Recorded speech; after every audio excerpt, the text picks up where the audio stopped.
warahmatullahi wabarakatuh.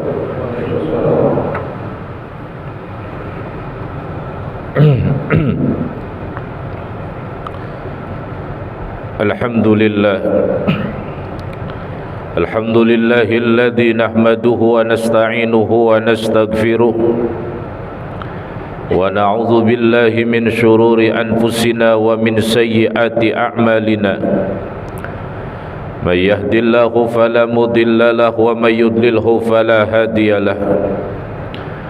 Asyhadu an la ilaha illallah wahdahu la syarika lah wa asyhadu anna sayyidana wa nabiyyana Muhammadan abduhu wa rasuluhu la nabiyya ba'dah.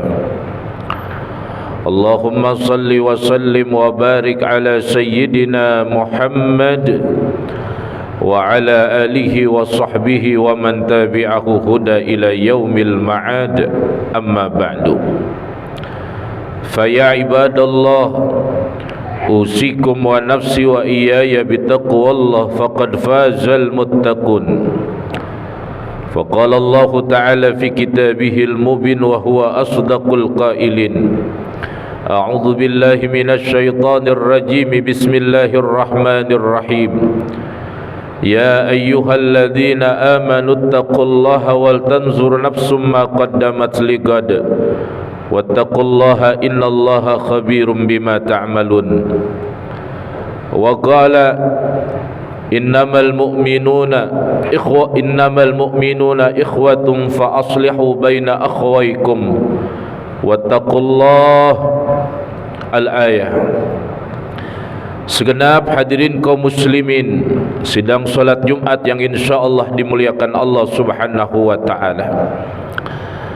Pertama, marilah sama kita panjatkan puji dan syukur kita kehadirat Allah Subhanahu wa taala atas segala nikmat karunia limpahan taufik hidayah dan inayahnya yang telah memberikan nikmat kepada kita untuk bisa sama-sama kita menghadiri atau melangkahkan kedua kaki kita dalam rangka kita menunaikan ibadah salat Jumat.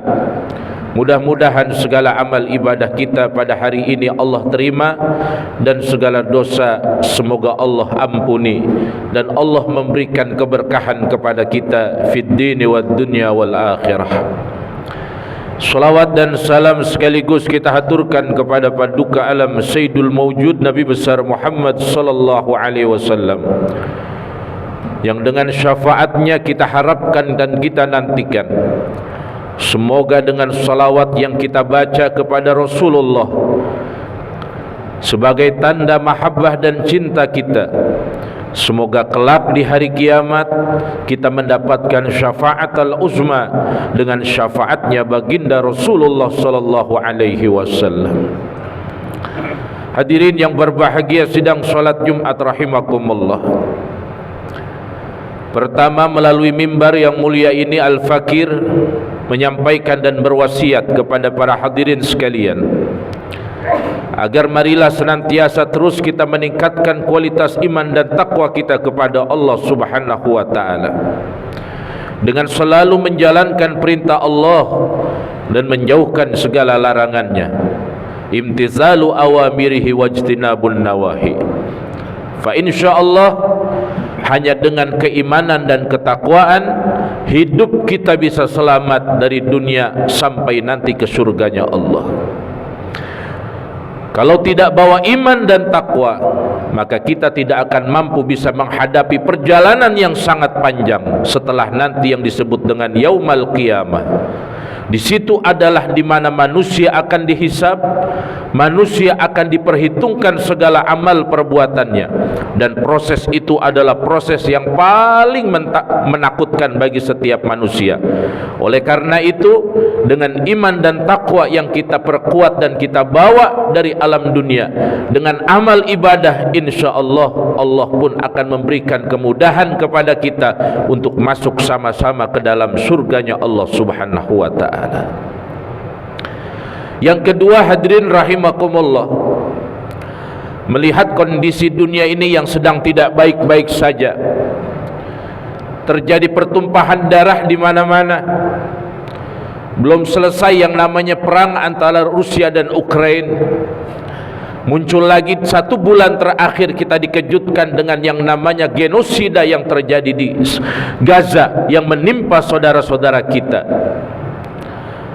Dan ini adalah merupakan kesedihan yang begitu luar biasa, musibah yang besar yang menimpa kita kaum muslimin. Doa yang kita panjatkan untuk saudara kita, segala usaha yang sudah dilakukan oleh negara-negara Islam, dan kita pun bangsa Indonesia demikian sudah mengirimkan bantuan yang begitu banyak ke sana, agar supaya tidak terjadi kelaparan, bahkan kemiskinan, bahkan yang namanya terjadi yang namanya tragedi kemanusiaan terbesar yang terjadi sekarang, agar supaya itu dimudahkan dan jangan sampai terjadi kelaparan yang berkepanjangan.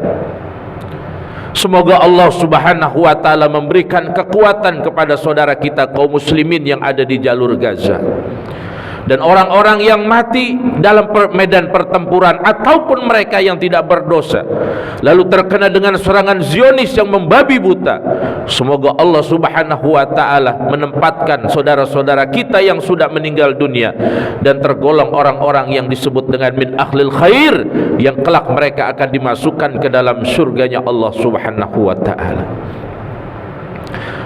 Oleh karena itu saudara hadirin rahimakumullah, saya berpesan melalui mimbar ini, sebagai kaum muslimin, marilah punya kepedulian sosial yang tinggi kepada saudara-saudara kita, baik yang ada di Gaza ataupun saudara kita yang ada di sekeliling kita. Karena kalau bukan yang namanya kepedulian kita, siapa lagi yang akan memikirkan saudara-saudara kita seiman dan seagama?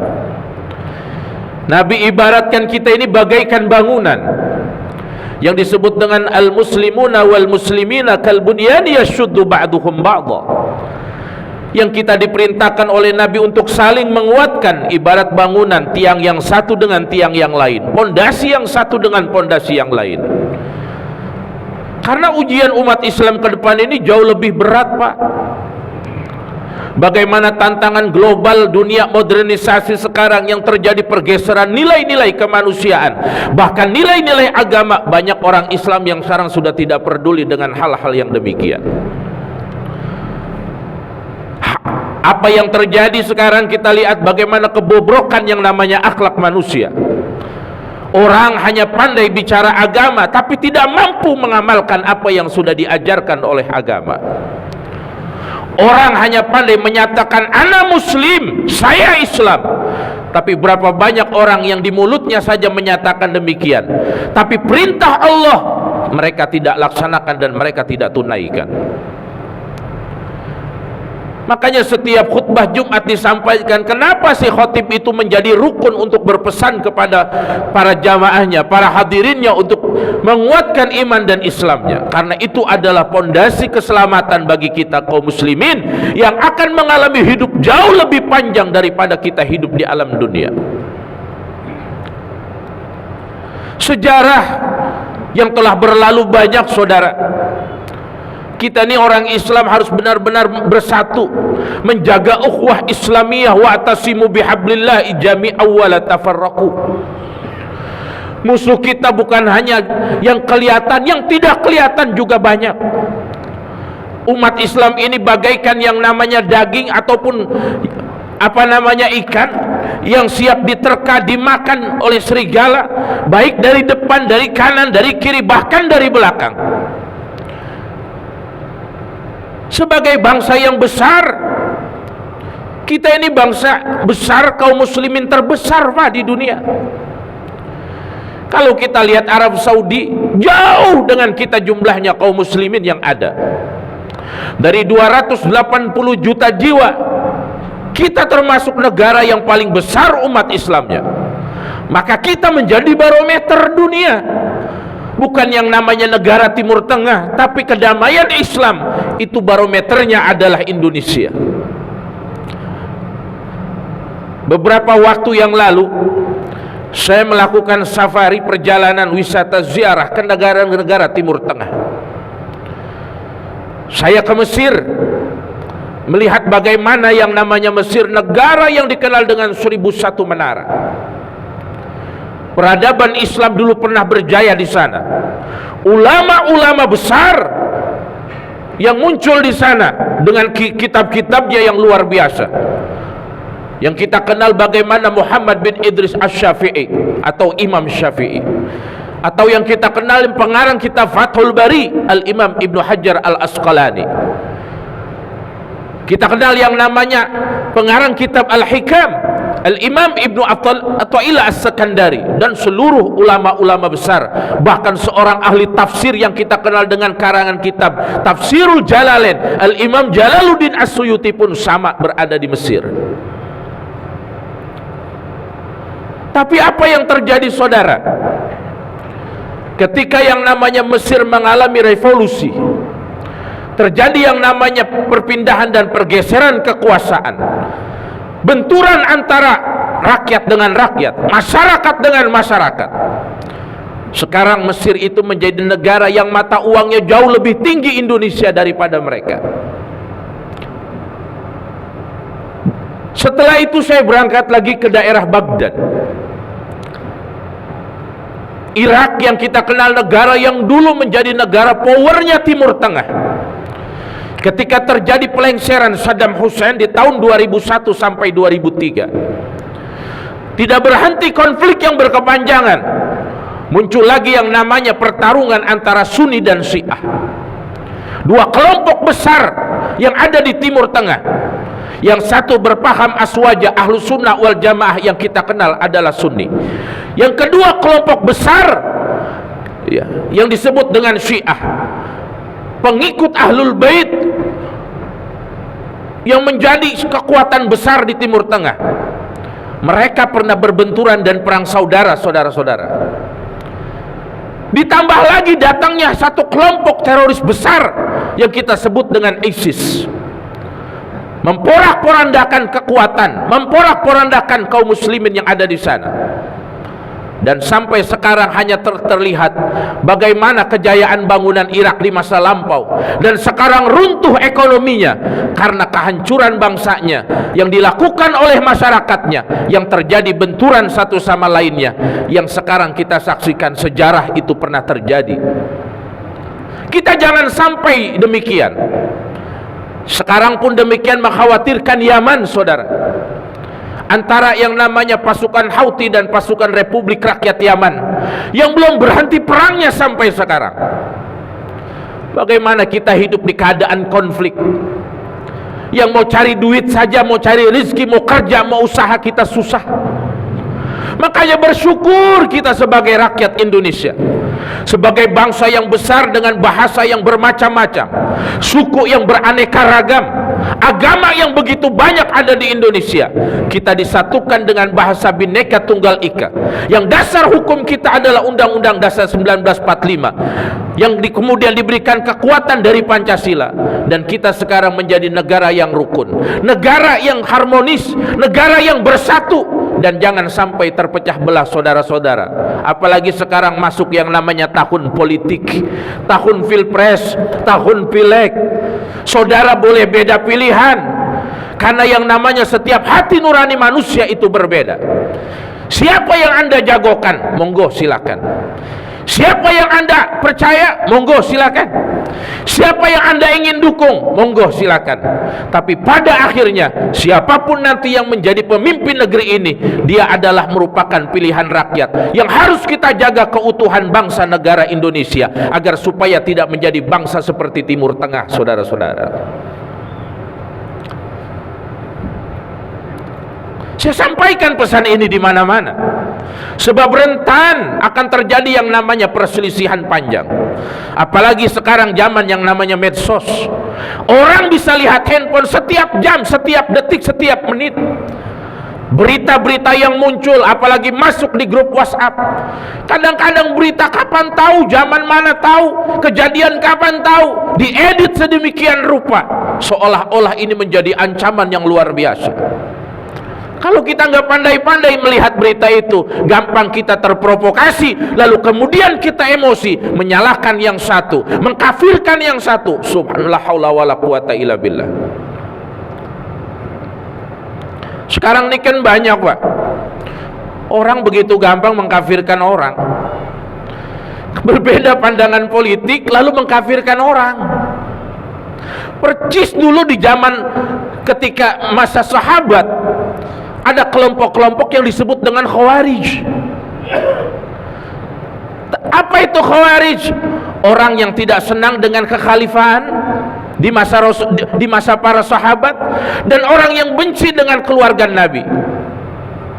Muncul kelompok namanya Khawarij. Saudara perlu ketahui, Bapak Saudara hadirin rahimakumullah, ketika Sayyidina Ali bin Abi Thalib melaksanakan sholat, lalu ada seorang yang bernama Abdurrahman bin Muljam.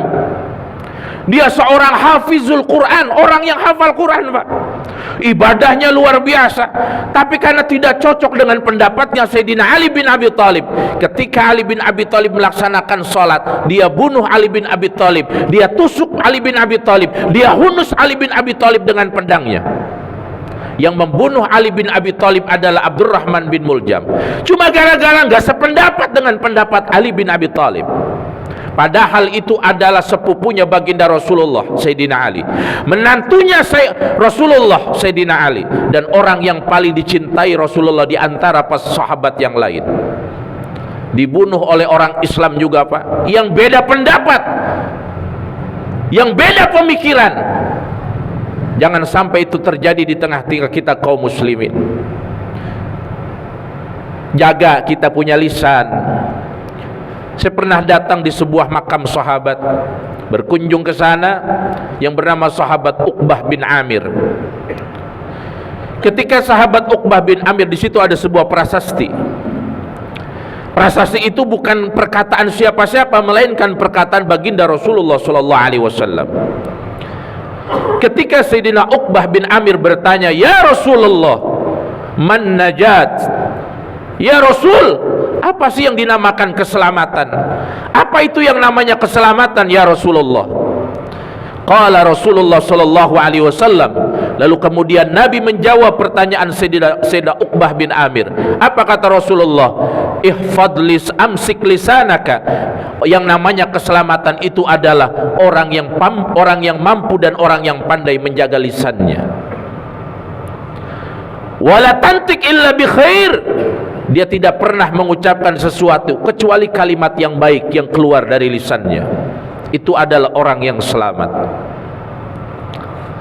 Oleh karena itu, saudara hadirin rahimakumullah, nih Allah memberikan segala anugerah yang besar kepada kita. Tinggal bagaimana kita bersyukurnya.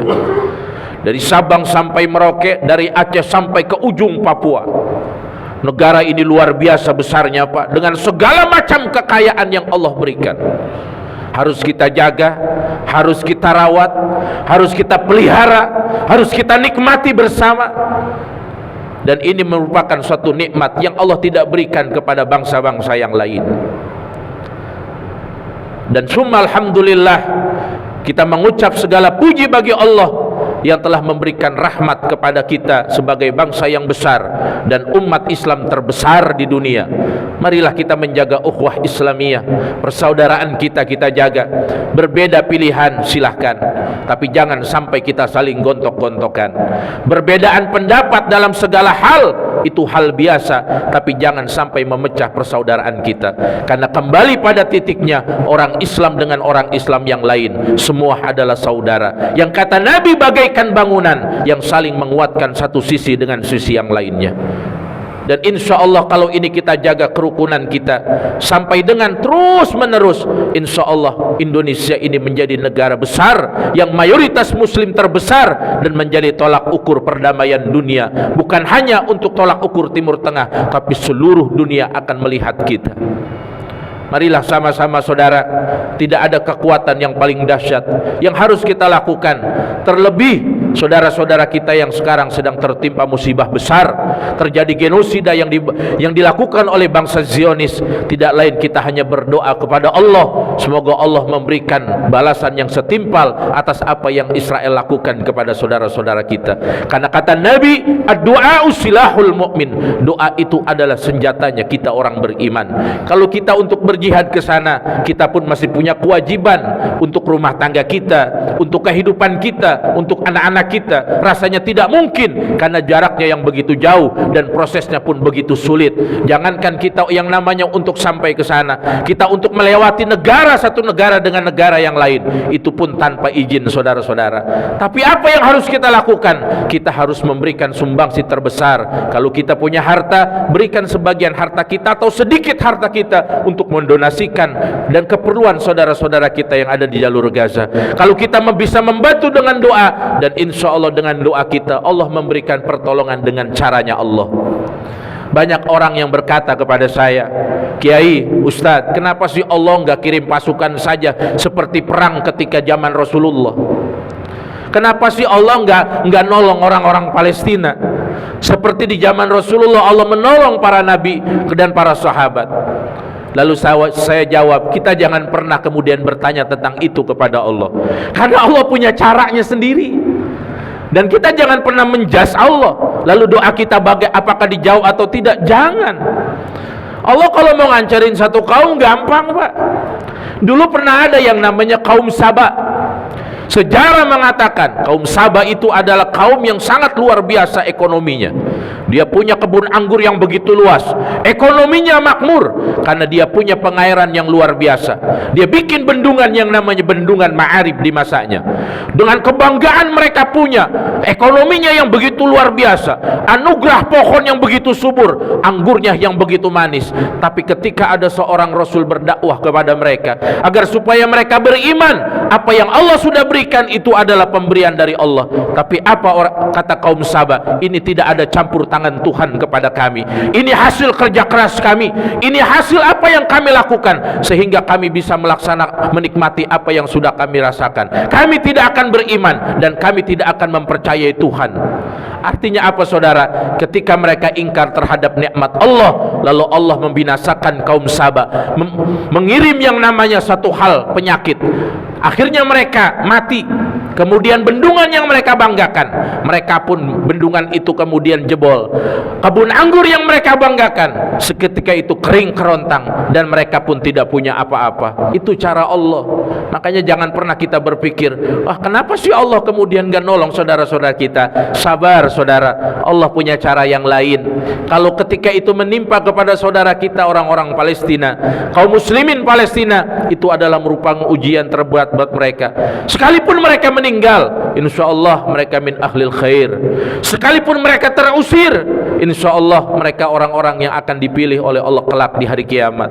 Jangan pernah kita ragu tentang kuasa Allah, karena Allah menciptakan segala sesuatu tanpa bantuan siapapun, dan Allah menjadikan apa yang sudah ada di alam dunia ini merupakan dengan kehendak Allah. Innama amruhu idza arada syai'a ayyaqula lahu kun fayakun. Marilah sama-sama kita bertauhid kepada Allah dengan seyakin-yakinnya, jangan sampai ada keraguan sedikit pun tentang kuasa Allah Subhanahu wa taala. Dan marilah sama-sama kita berbangsa, bernegara sebagai rakyat Indonesia. Marilah kita menjaga ukhuwah Islamiyah kita, baik sesama umat beragama ataupun sesama antara umat beragama. Semoga Allah menjadikan bangsa kita Republik Indonesia yang tanggal 10 sekarang menjadi hari pahlawan. Semoga orang-orang yang sudah berjuang, para founding father kita, memerdekakan Republik Indonesia, darah tangisan yang mereka korbankan, semoga menjadi saksi kelak di hadapan Allah. Para pahlawan kita menjadi pahlawan yang insya Allah akan mendapatkan kenikmatan di alam akhirat. Dan kita sebagai generasinya, marilah sama-sama kita menjaga bangsa kita, semoga menjadi baldatun thayyibatun wa rabbun ghafur insyaallah.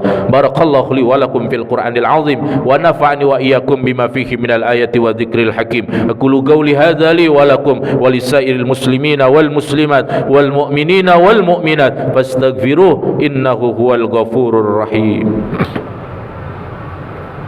Allahumma salli wa sallim ala sayyidina Muhammad wa ala ali sayyidina Muhammad.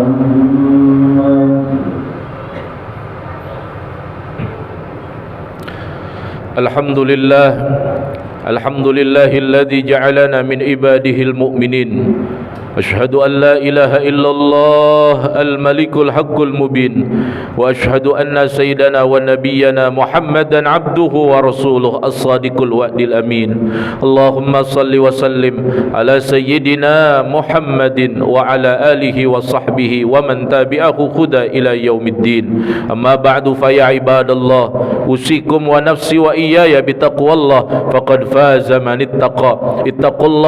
اتقوا الله حق تقاته ولا تموتن إلا وأنتم مسلمون فقال تعالى في كتابه العزيز أعوذ بالله من الشيطان الرجيم إن الله وملائكته يصلون على النبي يا أيها الذين آمنوا صلوا عليه وسلموا تسليما اللهم صل على سيدنا محمد وعلى آل سيدنا محمد وعلى أربعة الخلفاء الراشدين المهتدين خصوصا إلى ذوي الرفيق سيدنا أبي بكر الصديق وإلى صادق المصدوق سيدنا عمر الفاروق وإلى جمع القرآن سيدنا عثمان ابن عفان وإلى ابن أمه الغالب سيدنا علي بن أبي طالب ورضى اللهم عن التابعين التابعين ومن تبعهم بإحسان إلى يوم الدين وعلينا معهم برحمتك يا أرحم الراحمين اللهم اغفر للمسلمين والمسلمات والمؤمنين والمؤمنات الأحياء منهم والأموات اللهم انصرنا وانصر إخواننا المسلمين في غزة وانصر إخواننا المسلمين في فلسطين